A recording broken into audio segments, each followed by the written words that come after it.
SERB जगत को छाड़ के तुध दर धूड़ रमाऊं।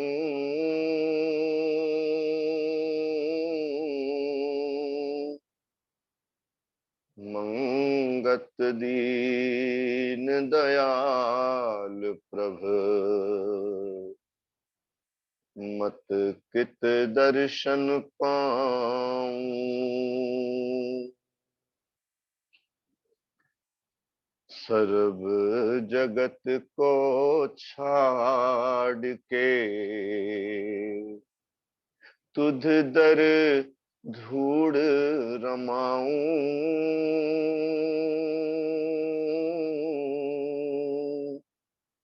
मंगत दीन दयाल प्रभ मत कित दर्शन पाऊं। नारायण रूप संगत, आपके चरणों में दास का कोटि कोटि नमन है। आज ग्रंथ श्री समता प्रकाश से एक शब्द का पाठन करेंगे और उसी आधार पर गुरुदेव द्वारा प्रदत्त बुद्धि अनुसार दास कुछ विचार रखने का प्रयास करेगा। आज संक्रांति भी है, तो ये द्वादश मासी विवेक, जिसका दूसरा मास बैसाख, आप और हम सब मिलकर इस संक्रांति वाणी का श्रवण करते हैं और साथ में ही इस पर विचार भी करते हैं। बैसाख बहुरंग रचना देख के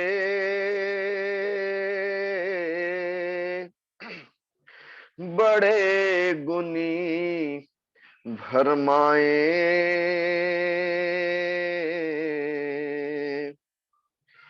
माया बहु संचत करी अंत प्यासे जाए। देह के सुख के कारणे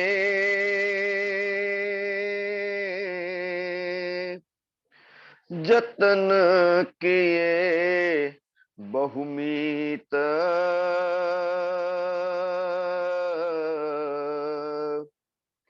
एक पलक में बिनस गई ज्यों बालू के भीत। प्रेमियों, आम संसारियों की ही बात नहीं, जो गुणी कहलाते हैं, जो सत्संगी भी है, ईश्वर मार्ग पर भी है, जो विद्वान कहाए जाते हैं संसार में, उनको लेकर भी गुरुदेव क्या कहते हैं कि जो संसार की रचना है, एक आम संसारी की तो बात ही क्या, जो गुणवान है, बुद्धिमान है, उस रचना में भ्रमित हो जाते, माया को देखकर वो भ्रमित हो जाते हैं। हमारे भ्रम दूर होते ही नहीं, जीवन यूं ही बीत जाता है। जबकि संतों ने, महापुरुषों ने बड़े जतन से अपने जीवन जीने के तरीके से और वाणी विचारों के माध्यम से बहुत प्रयास करते हैं वो, कि हम अज्ञानी जीव अपने भ्रम को दूर करें। मेरा भ्रम, जो सबसे बड़ा भ्रम स्वयं को लेकर है, मैं अपने स्वरूप को ही नहीं समझ पाता। पूरा जीवन मैं बातें बहुत बड़ी बड़ी करता हूं, लेकिन वास्तविक स्थिति यही है कि मेरा सारा जीवन मैं देह करके व्यतीत होता है। जबकि सत्पुरुष बार बार कहते हैं, गुरुदेव कहते हैं कि तन से सूक्ष्म इंद्रिय विकारा, इंद्रिय परे मन विस्तार, मन से परे बुद्धि ठहराई, बुद्धि परे रतन सुखदाई। ग्रंथ पुकार पुकार कर कहते हैं, शास्त्र पुकार पुकार कर कहते हैं, सदगुरु संत बार बार जगाते हैं हमें, लेकिन हम इस छोटी सी बात को समझ नहीं पाते। वास्तव में इस सांसारिक जीवन का जो उद्देश्य है, सर्वप्रथम यह जानना कि वास्तव में मेरा परिचय क्या है, मैं हूं कौन। फिर दूसरा लक्ष्य आता है कि मेरा रोग क्या है, मेरी समस्या क्या है, मेरे दुख का वास्तविक कारण क्या है।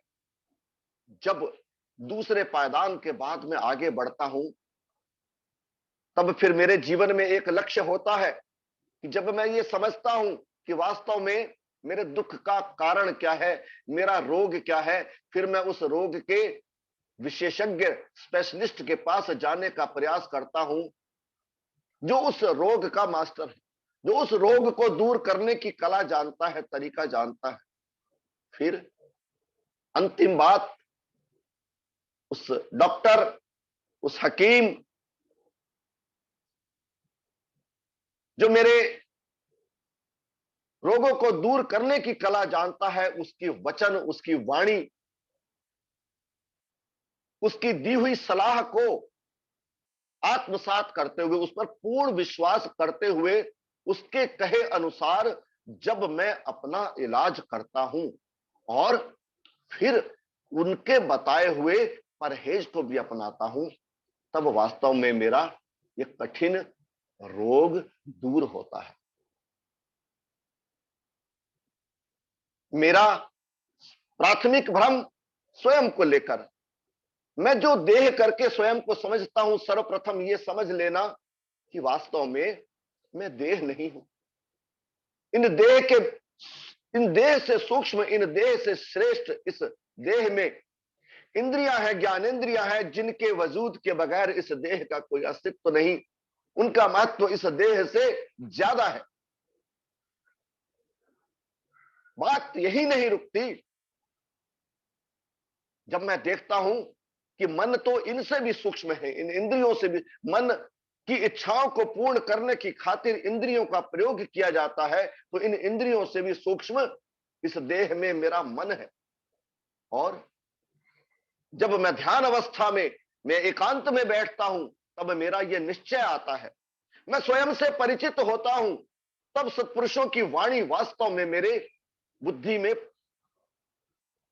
निश्चय लाती है कि मैं वास्तव में मन से भी ऊपर हूं। जब मैं ऐसा प्रयास करता हूं कि प्रभु भक्ति के लिए, प्रभु को याद करने के लिए मैं एकांत सेवन करता हूं, और जब ऐसी मन में प्रबल आकांक्षा होती है कि हे प्रभु, सिर्फ आप और आप ही की याद आए, मुझे और कोई चीज डिस्टर्ब ना करे, मेरे और आपके बीच में व्यवधान उत्पन्न ना करे, जब मैं इस प्रयास की ओर अग्रसर होता हूं, तो देखता हूं कि मेरा मन सबसे बड़ी बाधा के रूप में मेरे समक्ष उपस्थित होता है। तब मैं उस मन की चंचलता, उसके दिए हुए दुख, जब मेरी उससे लड़ाई होती है कि हे मन, तू संसार के चिंतन को छोड़, उस दिन मुझे समझ में आता है मेरे और प्रभु के बीच में बड़ी भारी दुविधा मेरा मन है, बहुत बड़ी बाधा मेरा मन है। तब मुझे निश्चय आता है कि मैं वो सत्ता हूं जो महसूस करने वाली सत्ता है। इस मन से श्रेष्ठ जो इस मन का दृष्टा है, वो मैं हूं। और ये स्वयं से परिचय हो जाना, इस बात को समझ लेना प्राथमिक तौर पर कितना जरूरी है। जब तक इस निश्चय को धारण ना किया जाए कि मैं जीव हूं और मेरा स्वभाव क्या है, मैं ईश्वर अंश हूं, मैं जीव हूं, मैं अविनाशी हूं, जब तक यह दृढ़ निश्चय ना हो कि मेरा अंत नहीं होगा। गोस्वामी तुलसीदास जी कहते हैं कि ईश्वर अंश, जीव अविनाशी, चेतन अमल, सहज सुख राशि।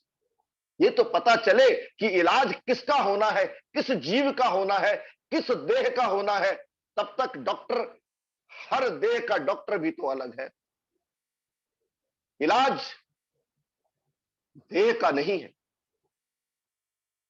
इलाज मेरा होना है। और मैं कौन हूं, इसका निर्णय शास्त्र मुझे समझा रहे हैं कि मैं ईश्वर अंश हूं। जो स्वभाव ईश्वर का है वही स्वभाव मेरा है। मैं चेतन हूं, मैं महसूस करने वाली सत्ता हूं, मैं मल रहित हूं और मैं सुख की खान हूं। मेरा सहज स्वभाव आनंदमय है। उस आनंद में जो बाधा है वो मेरे मन में पलने वाली इच्छाएं। जब बात प्राथमिक तौर पर स्वयं के परिचय की आती है तो सर्वप्रथम यह निश्चय हो जाना कि हां, मैं जीव हूं। फिर दूसरी बात आती है, मैं जीव हूं तो मेरे दुखों का कारण क्या है। शरीर को होने वाले रोग, उसका निवारण सांसारिक डॉक्टर एमबीबीएस, एमडी, पीएचडी करते हैं, लेकिन जीव के दुख का, जीव के रोग का इलाज तो कोई सत्पुरुष ही कर सकता है। संसार में कोई ऐसी यूनिवर्सिटी नहीं जो जीव के मानसिक क्लेशों का इलाज कर सके। सत्पुरुष फरमाते हैं कि तेरा रोग तेरे मन में पलने वाली इच्छाएं। प्रेमियों, सहज होकर, बड़ी सरलता से इस बात को अगर हम आत्मसात करने का प्रयास करें तो बड़ी आसानी से बात समझ में आती है कि जिस समय मेरे मन में कोई इच्छा उठती है किसी वस्तु को प्राप्त करने की, तो उसी समय मेरा एक नया दुख शुरू हो जाता है। आखिर उसी इच्छा को पूर्ण करने के प्रयासों के बाद जब मैं सफल होता हूं, तभी तो मेरी जब वो इच्छा पूर्ण होती है तो मुझे एक नया सुख प्राप्त होता है। वो अलग बात है। सत्पुरुष कहते हैं कि हर सुख दुख में बदल जाता है। क्यों? कि उस इच्छा का पूर्ण हो जाना भी एक नई इच्छा का उदय होना, एक नया संकल्प, नई एम्बिशंस, नई सोच, नई लालसा, मेरे मन में नई वासना उत्पन्न हो जाती है। जब इच्छा को दुख रूप माना तो पहली इच्छा का पूर्ण होना, उससे बड़ी इच्छा का प्रकट होना, यह एक सिद्धांत की बात है।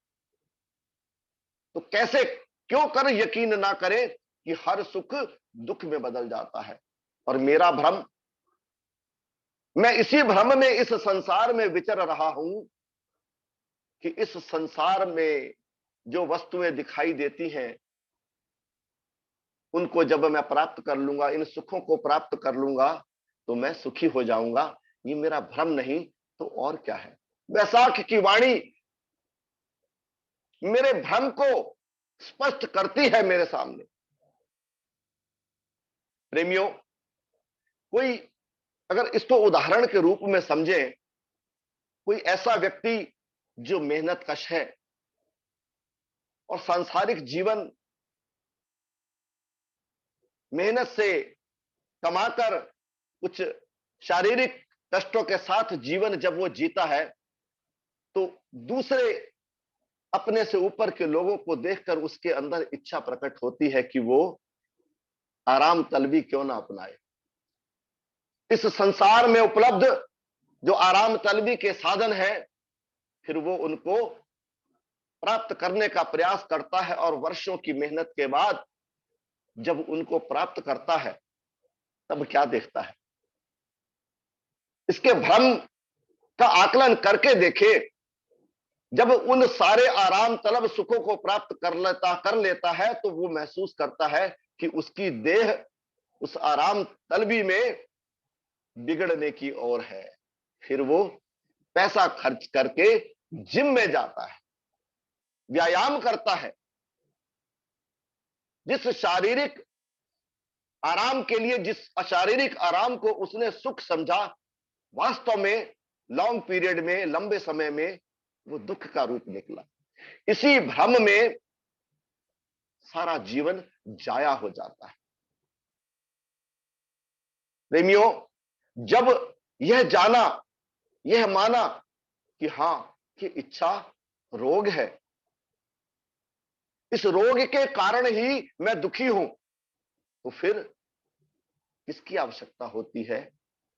एक वैद्य की आवश्यकता होती है, एक सत्पुरुष जो जानता है कि इसको कैसी दवा की आवश्यकता है, किस प्रकार का जीवन इसको उपदेशित किया जाए जिससे कि ये सुखी जीवन, ये आनंदमयी जीवन जी सके, तब गुरु की शरण प्राप्त करनी होती है। तो परम सौभाग्यशाली हम लोग, हमारा परम सौभाग्य कि ऐसे सत्पुरुष की, ऐसे गुरु की हमें शरण प्राप्त हुई, जिसका सारा जीवन हमारे समक्ष खुली किताब की तरह बेदाग, और ऐसा त्यागमयी जीवन जिससे हम प्रेरित होकर अपना कल्याण कर सकते हैं। ग्रंथों के रूप में वो ईश्वरीय वाणी, वो ईश्वरीय ज्ञान मेरे समक्ष हमेशा मौजूद है। मैं उस पर पूर्ण निष्ठा से, पूर्ण विश्वास से, प्रेमियों, कई बार हम अपनी सुविधानुसार सत्पुरुषों के उपदेश को भी तोड़ मरोड़ लेते हैं। हमने सुना है कि गुरुदेव की ये बातें तो सारी ठीक हैं, लेकिन ये पर्टिकुलर नियम मेरे को, मेरे स्वभाव से मेल नहीं खाता, मैं इसको नहीं कर सकता, ये मेरे बस का नहीं। ये अपनी बीच में हम चतुराई अवश्य ले आते हैं। जिसको जो नियम पसंद होता है उसके पक्ष में इन्हीं शास्त्रों से वो उदाहरण देता है। जिस नियम के प्रति उसके मन में प्रेम नहीं होता, वो उसके विरुद्ध हो जाता है। तो बात बनती तभी है जब पूर्ण निष्ठा, पूर्ण विश्वास, जब मैं अपने शारीरिक रोग को दूर करने के लिए एक सांसारिक डॉक्टर की हर बात को बिना हील हुज्जत के, बिना अपनी बुद्धि का प्रयोग करे मानता हूं, तो उसी प्रकार का समर्पण मुझे सत्पुरुष के प्रति करना ही होता है। मेरे कल्याण का मार्ग तभी खुलता है।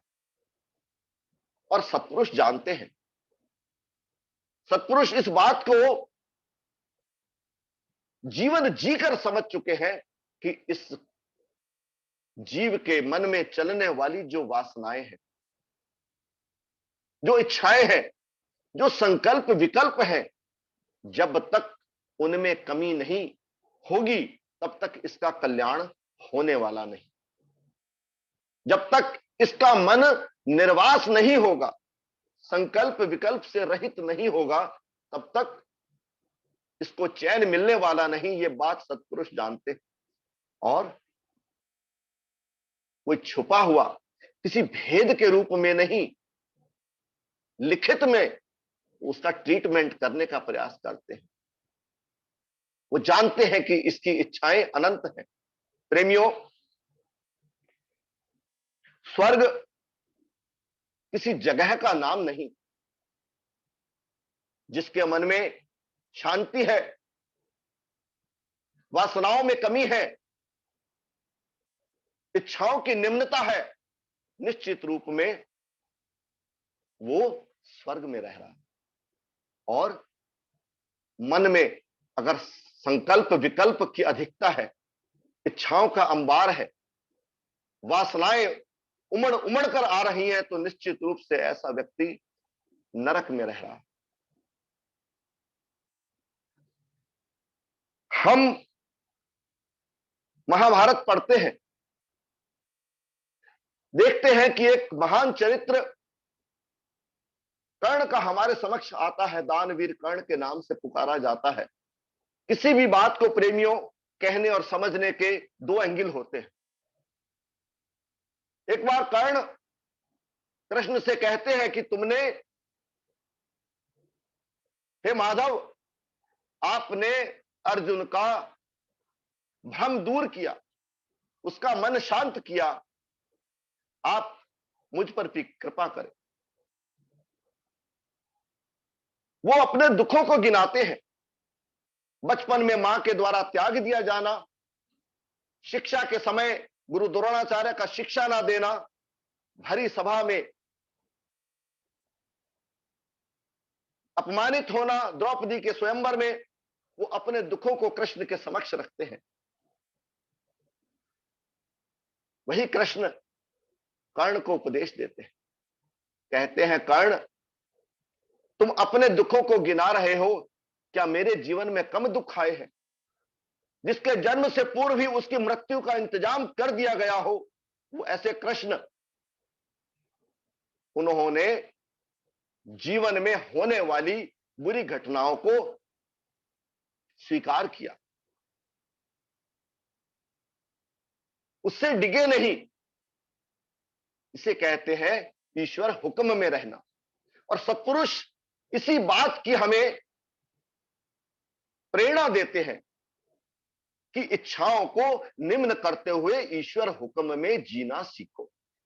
निश्चित रूप से जिसने इस भाव के साथ जीवन व्यतीत किया कि मेरा प्रारब्ध पूर्व निर्धारित है और मैं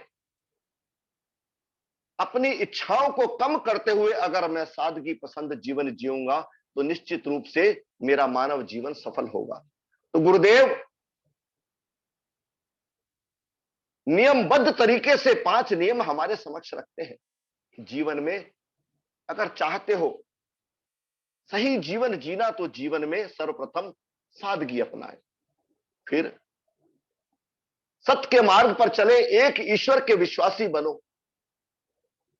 तरह तरह की इच्छाएं धार कर, अलग अलग देवी देवताओं को पूज कर, उनसे प्राप्त शुभ और अशुभ फलों को देखकर विचलित होने की अपेक्षा एक ईश्वर का विश्वासी होना मानव जीवन के कल्याण का सर्वश्रेष्ठ उदाहरण। जिसे एक ईश्वर का भरोसा है, जो सत्य के मार्ग पर चलता है, निश्चित रूप से ईश्वर के करीब होता है, अपनी खुशी के, अपने आनंद के करीब होता है। और तीसरी बात, मेरे कल्याण के लिए क्या कहते हैं, तेरा सहज स्वभाव ऐसा हो कि तू किसी का दुख ना देख सके, तेरे अंदर सेवा भाव हो, हर जीव में ईश्वर जानकर तू सबकी निस्वार्थ निष्काम सेवा करे, ऐसी तेरी प्रवृत्ति होनी चाहिए। इसमें दिखावा ना हो, ऐसा तेरा सहज स्वभाव हो। ईश्वर प्राप्त करना ईश्वर बनने को कहते हैं। ईश्वरीय गुणों को धारण करने का अर्थ ईश्वर प्राप्त करना होता है। मैं अपने वासनाओं को, अपने दोषों को भी दूर ना करूं और ईश्वर प्राप्ति की भी चेष्टा करूं, ऐसा संभव नहीं।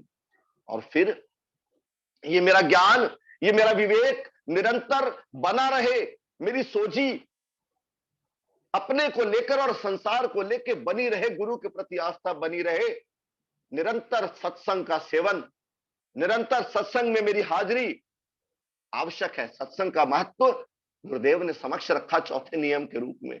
और जब इन 4 नियमों को जीवन में दृढ़ता से धारण करता हूं, तब समयबद्ध तरीके से सुबह शाम और धीरे धीरे फिर इस समय को बढ़ाकर सिमरन में मेरी रुचि होनी चाहिए। अंतर से यह जानकर कि मेरा तो सच्चा साथी पितु मातु सहायक स्वामी सखा तुम ही एक नाथ हमारे हो, जिनके कछु और आधार नहीं तिनके तुम ही रखवारे हो। ऐसा उस प्रभु से आंतरिक लगन रखते हुए, सब जीवों को प्रेम प्रदर्शित करते हुए ऐसा जीवन जीना होता है, तब मेरे वास्तव में कल्याण का मार्ग खुलता है। आगे गुरुदेव क्या कहते हैं वाणी में, संग सखा ना कोई भया, जग से चला निराश, कोट वरख जीवत रहो, मिटी न मन की प्यास। माया अचरज साहब की, देखन में सुखदाई। अंतर में बिख रूप है, जीव परम दुख पाई। राजे राने गुनी सयाने, सब ही रोवत जाए। मंगत बिन प्रभ भगत के, कभू ठौर नहीं पाए। राजे राने गुनी सयाने, सब ही रोवत जाए। मंगत बिन प्रभ भगत के, कबू ठौर नहीं पाए। मेरा जीवन शुद्ध हो, मेरा आचरण पवित्र हो, प्रभु से ये बार बार मांगते हुए। हो आचरण हमारा अति शुद्ध और प्यारा, हो आचरण हमारा अति शुद्ध और प्यारा। अनुराग हो तुम्हारा, अनुराग हो तुम्हारा। बने प्रेम के पुजारी, जगदीश तुमसे केवल विनती यही हमारी। होवे सदैव हम पर करुणा कृपा तुम्हारी। विचार रखते हुए निश्चित रूप से कुछ गलतियां हुई होंगी दास से, उन सब के लिए आपसे आपके चरणों में बार बार क्षमा याचना करता हुआ वाणी को विराम देता हूं। ओम ब्रह्म सत्यम सर्वदा।